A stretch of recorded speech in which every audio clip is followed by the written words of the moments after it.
هیواد په ګډو هڅو پرمختګ کولی شي. د افغانستان د بهرنیو چارو وزیر مولوي امیر خان متقي د مالي جریمو د معافیت غونډې ته په وینا کې له سوداګرو او شتمنو غوښتي چې د هیواد په اقتصادي پیاوړتیا کې برخه واخلي. ښاغلي متقي ویلي چې هیواد په ګډو هڅو پرمختګ کولی شي. همداراز هغه پاکستان ته په خطاب کې ویلي چې پر سوداګریزو لارو ستونزې جوړول د دواړو هیوادونو په زیان دي. ښاغلي متقي زیاته کړې چې د دواړو هیوادونو ترمنځ سوداګري او راشه درشه باید د اصولو له مخې ترسره شي. د خلکو اقتصاد، روغتیا، تعلیم او نور حقوق ورکول مو مسؤلیت دی. د افغانستان د بهرنیو چارو وزیر مولوي امیر خان متقي د مالي جریمو د معافیت غونډې ته په وینا کې ویلي چې خلک زموږ پر څیرو نه دي مین. کله چې ځانونه مشران ګڼو نو بیا دغه ملت ته د روغتیا، اقتصاد، تعلیم او نور حقوق ورکول زموږ مسؤلیت دی. د سټنډرډ ملي ادارې 7 ټانکره بې کیفیته تیل بیرته ایران هیواد ته مسترد کړي دي.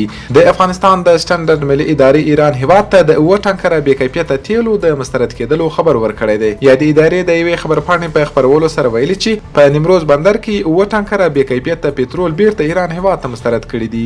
سرچینې زیاته کړي چې یاد اندازه پټرول د سټنډرډ ملي ادارې له سټنډرډ سره د نه مطابقت درلودلو له کبله بیرته ایران هیواد ته مسترد شول. د سټنډرډ ملي ادارې د نفتي توکو له ټولو سوداګرو څخه غوښتنه کړې چې هیواد ته با کیفیته توکي وارد کړي. د یادونې وړ ده چې یاد ادارې تر دې وړاندې هم هیواد ته د لسګونه ټانکره بې کیفیته نفتي توکو د واردېدو مخنیوی کړی دی. د هلمند سیمه ییز مسؤلین وایي چې دغه ولایت د سنګین ولسوالۍ په ریګیان سیمه کې د نشهیي توکو او الکولي مشروباتو د تولید یوه کارخونه کشف او له منځه وړې ده. په دغه کارخونه کې د 7 کسانو په ګډون 850 کیلوګرامه عمان، 80 کیلوګرامه سود، 50 کیلوګرامه احاق او 10 لیتره تیزاب هم نیول شوي دي. ولس باید له خپلو حق او مسلمه حقوقو څخه محروم نه کړل شي. د رئیس الوزرا اقتصادي مرستیال ملا عبدالغني برادر اخوند د مالي جریمو د معافیت غونډې ته ویلي چې ولس باید په هیڅ صورت له خپلو هیڅ ډول حق، مسلمه او ثابتو حقوقو څخه محروم نه کړل شي. په کندوز کې 50 تنه روغ دي له درملنې وروسته خپلو کورنیو ته وسپارل شول. د کندوز د امنیې قومندانۍ مسؤلین وایي چې له مرکز او ولسوالیو یې په نشهیي توکو 250 روغ دي کسان راټول او د روغدو د درملنې روغتون ته یې معرفي کړي دي چې له جملې د 50 تنو درملنه بشپړه او 200 تنه اوس هم تر درملنې لاندې دي. په کندهار کې 15 تنه د نشهیي توکو د پلور او کارونې په تورو ونیول شول. د کندهار د امنیې قومندانۍ مسؤلین وایي چې په دغه ولایت کې 3 تنه د نشهیي توکو د پلور او 2 نور د نشهیي توکو د استعمال په تورو نیول شوي دي. د هیواد د کرنې سکتور په تیرو 20 کلونو کې د پام وړ لاسته راوړنې نه لري. د کرنې اوبه لګولو مالدارۍ وزارت سرپرست مولوي عطاالله عمري جوزجان ته د خپل سفر په ترڅ کې د دغه ولایت له سیمه ییزو چارواکو سره د کتنې پر مهال ویلي چې د کرنې وزارت هڅه کوي د هیواد د کرنې سکتور پیاوړی او په ځان بسیا کړي. د باختر اژانس د خبرې له مخې په هغه غونډه کې چې په همدې موخه د جوزجان ولایت مقام د غونډو په تالار کې جوړه شوې وه، د کرنې اوبه لګولو مالدارۍ وزارت سرپرست ویلي چې په تیرو 20 کلونو کې د کرنې په برخه کې د پام وړ کار نه دی شوی او د برخه کې د پام وړ لاسته راوړنې نه لرو چې لامل یې تیر 20 کلن جنګ او ناورین وو. هغه ویلي هڅه کوو په دې برخه کې د پام وړ لاسته راوړنې ولرو.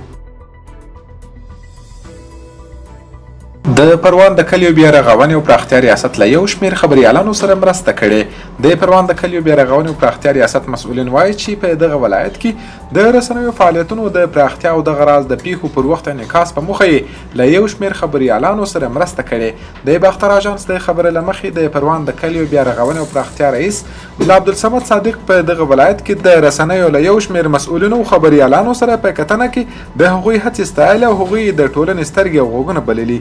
همداراز نوموړي د ورځنیو پیښو او دولت د مهمو لاسته راوړنو په انعکاس کې د خبریالانو رول مهم بللی. ښاغلي صادق ژمنه کړې چې په هره برخه کې به د خبریالانو بشپړ ملاتړ کوي. په نیمروز، غور، هرات، تخار، غزنی، فراه او کندوز کې 25 تنه د غلا، وژنو، قمار او انساني قاچاق په تور نیول شوي دي. د ګلبهار کانال د عمومي سربند جوړولو چارې پیل شوې. د پروان ولایت په جبل سراج ولسوالۍ کې د ګلبهار کانال د عمومي سربند د ساتنې او مراقبت پروژې چارې د څه باندې 6 میلیونه افغانیو په لګښت پیل شوې. د یادې پروژې چارې د غوربند چاریکار سندیزي فرعي حوزې تر څارنې لاندې د عالم حسیب ودانیز شرکت له لوري پلي کېږي چې د یوې میاشتې په موده کې به بشپړې شي. د یادونې وړ ده چې د دغې پروژې په پلي کولو سره به 116 هکتاره کرنیزه ځمکه خړوبه او سلګونه کسانو ته به د کار زمینه هم برابره شي. د کرنې اوبه لګولو او مالدارۍ وزارت سرپرست اقنې له بندر څخه لیدنه وکړه. د کرنې اوبه لګولو او مالدارۍ وزارت سرپرست مولوي عطاالله عمري فاریاب ته د خپل سفر په ترڅ کې د دغه ولایت د خان چهارباغ ولسوالۍ د اقنې له بندر څخه لیدنه کړې. په دغه لیدنه کې ښاغلي عمري د کرنیزو محصولاتو او میوو د صادراتو او وارداتو پر کنټرول او همداراز د چارو د لا ښه والي په موخه یې د اداراتو ترمنځ پر بشپړې همغږۍ ټینګار کړی. د یادونې وړ ده چې د اقنې بندر د افغانستان له خورا مهمو بندرونو څخه شمېرل کېږي چې له همدې لارې په ورځ کې د میلیونونو افغانیو په ارزښت د افغانستان او ترکمنستان ترمنځ صادرات او واردات ترسره کیږي. د افغانستان د کانونو او پټرولیم وزارت په پام کې لري چې د 90 کیلوګرامه په اندازه یاقوت داوطلبۍ ته وړاندې کړي.